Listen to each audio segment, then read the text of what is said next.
Assalamualaikum warahmatullahi wabarakatuh.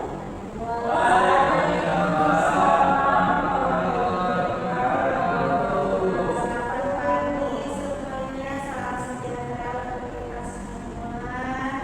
Semoga di kelas ini sehat selalu ya. Hadir semua atau ada yang sakit, ada yang izin? Oh, ada yang izin. Nanti kalau ada yang izin, boleh hakimnya mintakan surat ya, kasih ke ibu. Jangan lama-lama setelah kuliahan ini berakhir, suratnya sudah dikasih ke ibu, oke? Sudah absen semuanya? Sudah. Kalau begitu sebelum memulai perkuliahan hari ini kita berdoa terlebih dahulu. Berdoa selesai. Nah, hari ini kita akan membahas tentang perubahan sosial.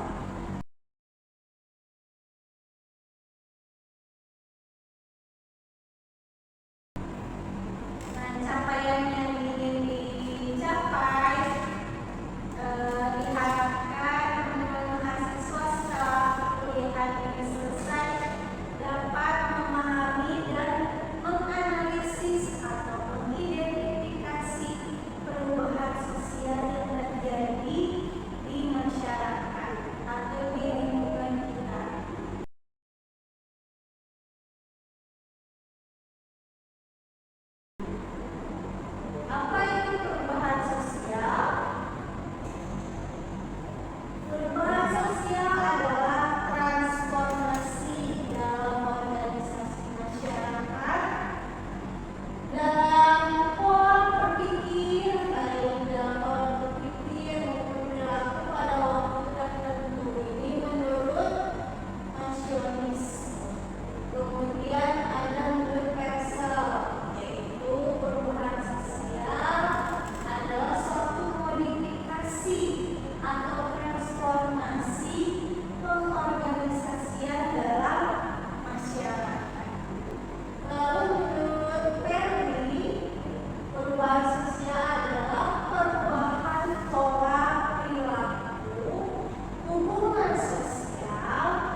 Ibu Dewa.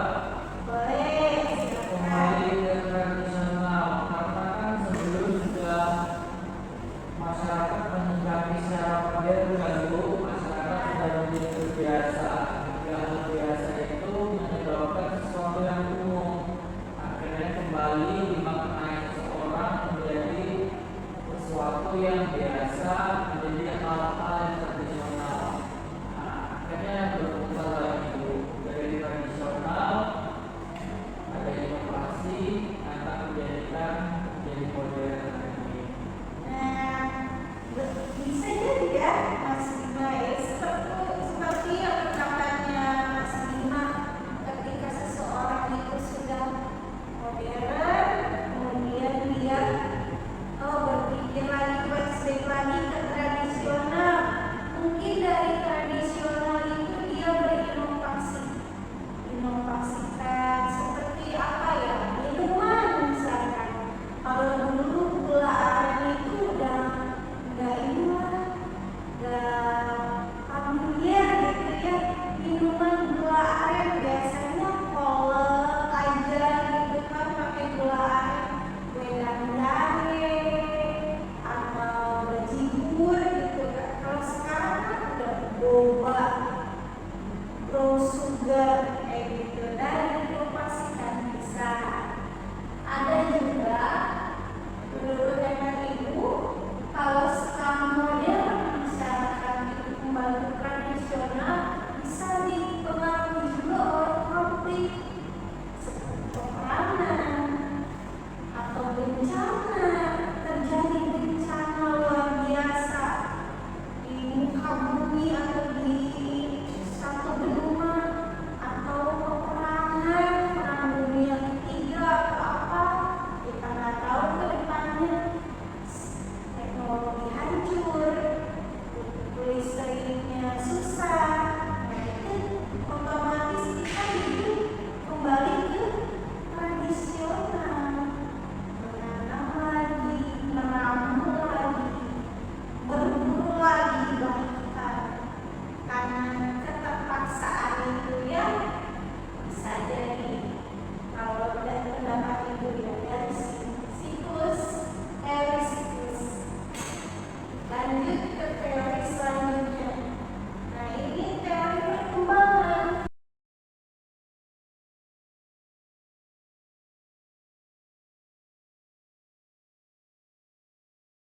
Yang kedua, kalau teori perkembangan ini tidak ada kembali lagi, dia terus maju dan berkembang. Contohnya dari primitif masuk ke tradisional, masuk ke modern. Setelah modern apa lagi nih yang lebih canggih? Misalkan setelah modern kan ada milenial. Setelah milenial apa tuh? Supernova atau super canggih gitu kan, bisa jadi.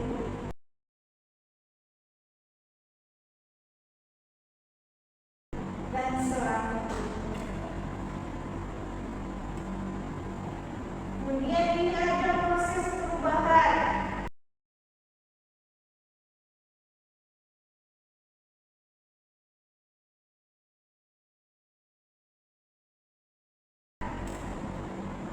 Yang pertama, proses perubahan itu penyesuaian terhadap perubahan yang biasanya terjadi jika ada gangguan terhadap keseimbangan dinamika sosial. Pada proses ini polanya selalu kembali stabil karena ada lembaga atau individu yang dengan cepat beradaptasi dengan perubahan yang terjadi. Jadi dinamakannya community. Jadi dia beradaptasi sehingga dia merasa nyaman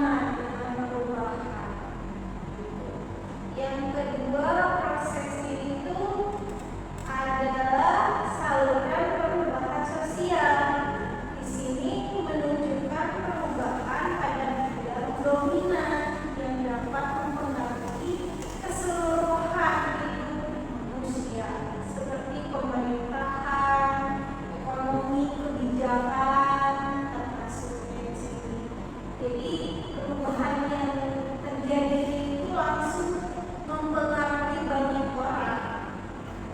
Kemudian yang ketiga adalah disintegrasi dan reorganisasi, di mana terjadinya penyimpangan, deviation, karena ada terjadi perubahan sosial, kemudian norma dan nilai-nilai di masyarakat yang juga mudah disangka sehingga menimbulkan disintegrasi atau masalah sosial.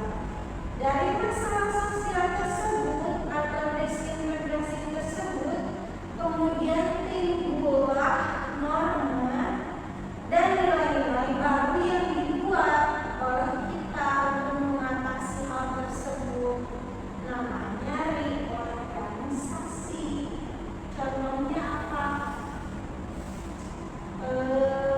Kalau dulu kita perempuan khususnya nggak boleh keluar malam sama orang tua, ya kan?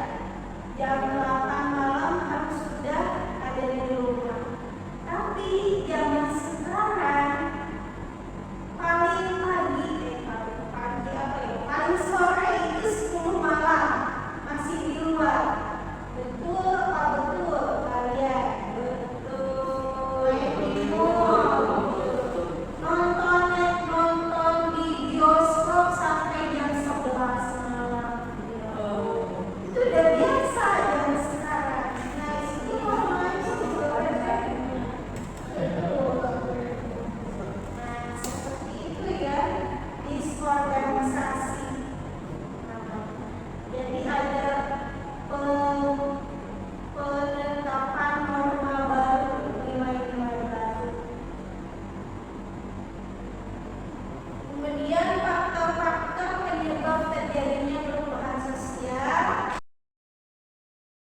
ini kan hidup di era teknologi.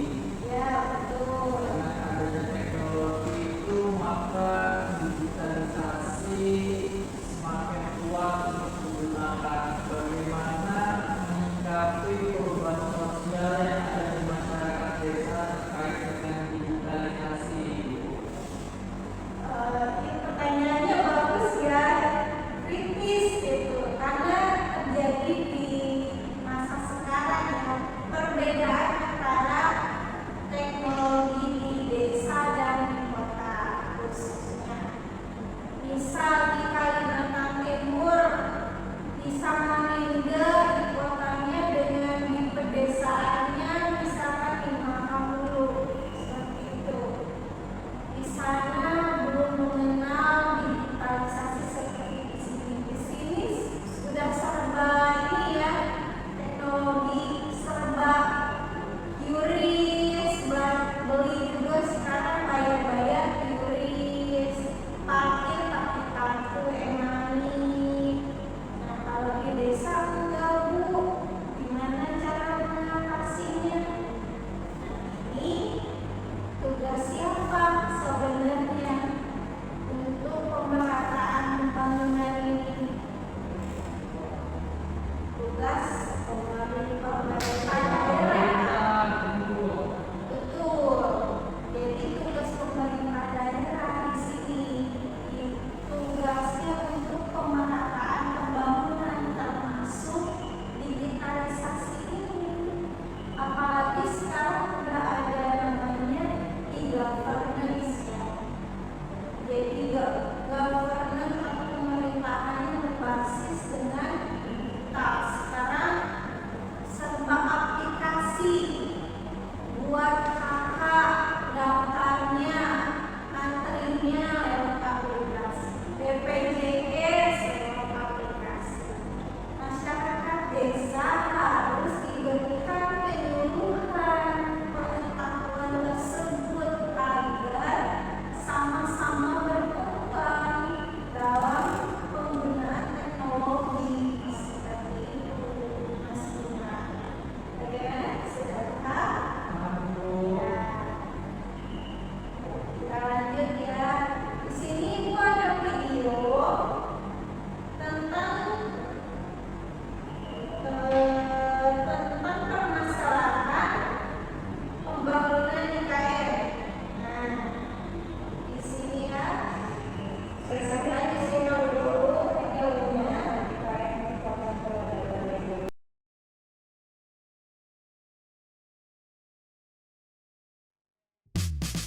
Presiden Joko Widodo mengatakan pembangunan IKN merupakan peradaban Indonesia yang menghadirkan konsep pembangunan Indonesia sentris.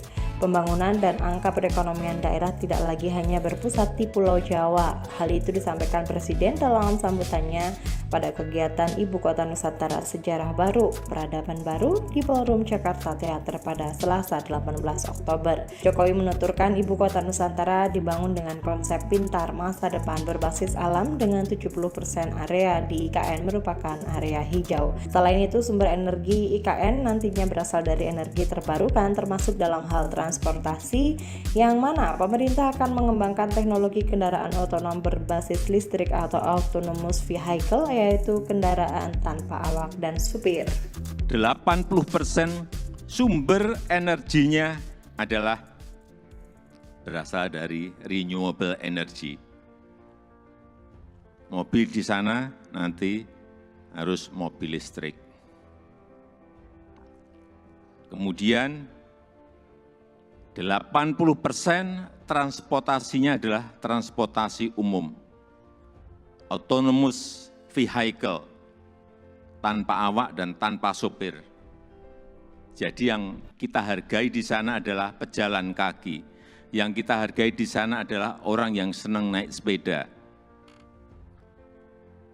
10 minutes city. Jarak tempuh kemana-mana itu ada dalam 10 menit. Sekali lagi, inilah showcase transformasi Indonesia.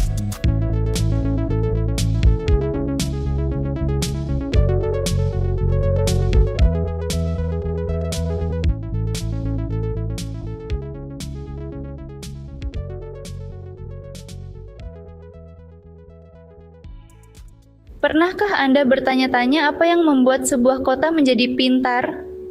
Bagaimana jika saya katakan bahwa itu lebih dari sekedar memiliki teknologi canggih?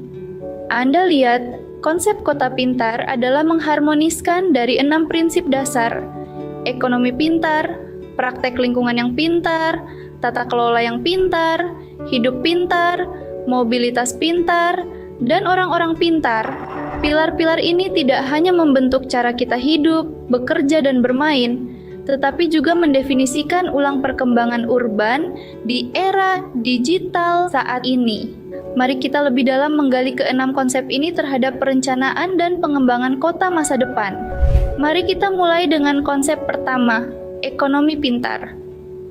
Ini berbicara tentang pengembangan ekonomi berkelanjutan melalui digitalisasi. Memanfaatkan inovasi digital, menciptakan ekosistem teknologi yang berkembang di mana bisnis dapat tumbuh dan berkembang di era digital. Selanjutnya, kita memiliki praktik lingkungan pintar. Konsep ini sepenuhnya tentang pengelolaan sumber daya yang berkelanjutan. Kota-kota cerdas mengutamakan praktik ramah lingkungan, mulai dari sumber energi terbarukan hingga manajemen limbah yang efisien, semuanya bertujuan untuk mengurangi jejak karbon kota. Berlanjut ke tata kelola pintar, konsep ini mencakup penggunaan teknologi untuk memperbaiki proses administrasi publik dan meningkatkan transparansi, dengan tujuan untuk menyederhanakan proses, meningkatkan transparansi, dan mendorong keterlibatan warga dalam pengambilan keputusan. Lalu, ada hidup pintar. Konsep ini berfokus pada peningkatan kualitas hidup untuk semua penduduk. Bertujuan untuk menciptakan kota di mana orang bisa hidup, bekerja, dan bermain dalam kenyamanan dan kemudahan dengan akses ke fasilitas dan layanan berkualitas tinggi. Selanjutnya adalah mobilitas pintar. Konsep ini mengacu pada penggunaan teknologi untuk membuat transportasi lebih efisien, menciptakan kota di mana orang-orang dapat bergerak dengan mudah, berkat jaringan transportasi terpadu dan aplikasi navigasi canggih. Terakhir, masyarakat pintar. Konsep ini menekankan tentang meningkatkan kapasitas pendidikan dan kreativitas warganya. Melalui pendidikan yang berbasis teknologi, program pelatihan kecakapan digital, dan inisiatif yang mendukung inovasi dan kreativitas. Keenam konsep ini saling terkait dan bersama-sama. Mereka membuat sebuah kota menjadi pintar.